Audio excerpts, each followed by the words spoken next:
Okay, U.S. House Representative, District 1, Ms. Amanda Howard. Hollowell, okay, you are running for the federal office of representative for the Georgia First Congressional District. We've asked you to tell us how you view the legislation position to address the issues of cost of living, healthcare costs and access, and immigration. Yes, so you guys want me to stand? Yes. Okay. Thank you. I'm not gonna use that mic, I don't think they need to hear me on there.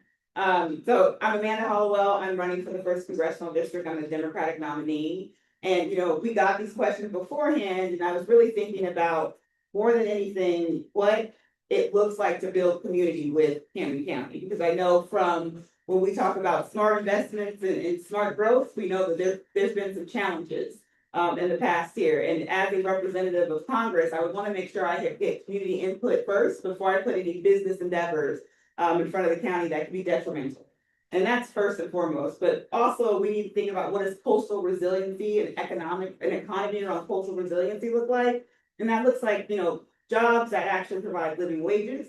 That looks like intentional growth. When we say intentional growth, meaning what type of businesses, manufacturers, housing developments that we're bringing that benefits all, not just a few.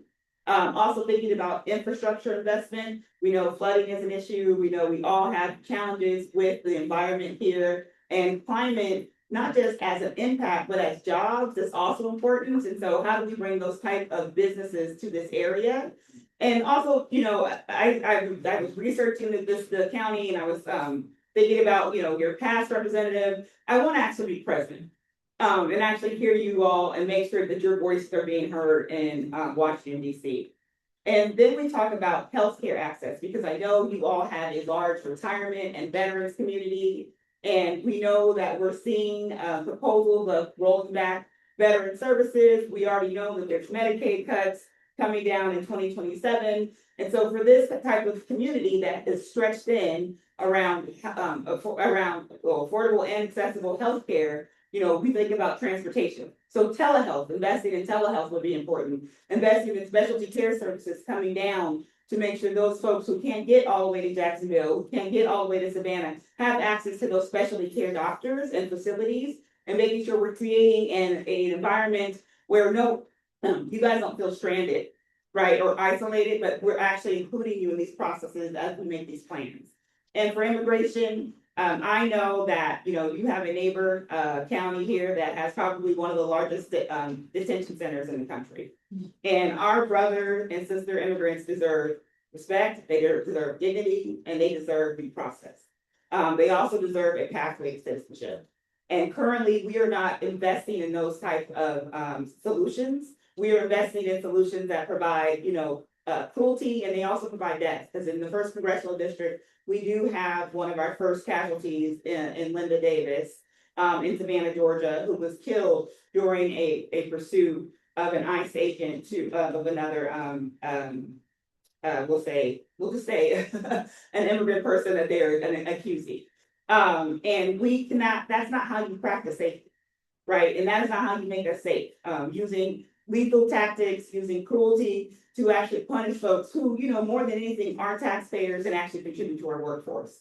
So when I think about that, I really want to make sure we are, divesting dollars from ICE. They have a couple $100 billion, and putting those dollars into healthcare access, putting those dollars into education, putting those dollars into places where, we talk about restating our Medicaid cuts and our SNAP programs.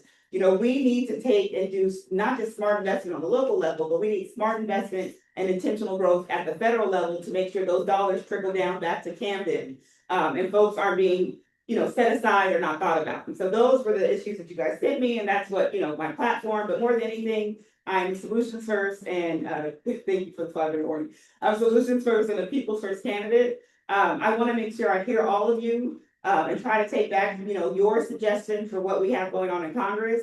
And first and foremost, I want to make sure I represent all the first congressional district. We have 15 counties and 2 cities. Everyone is different, but at the same time, one thing that I hear over and over again is people want to solve the problems that we see right now. And we can solve these problems. We just can't do it with the current Congress. We have to make sure we take it back and get folks who want to fight for you all in Washington. Thank you. Hollowell.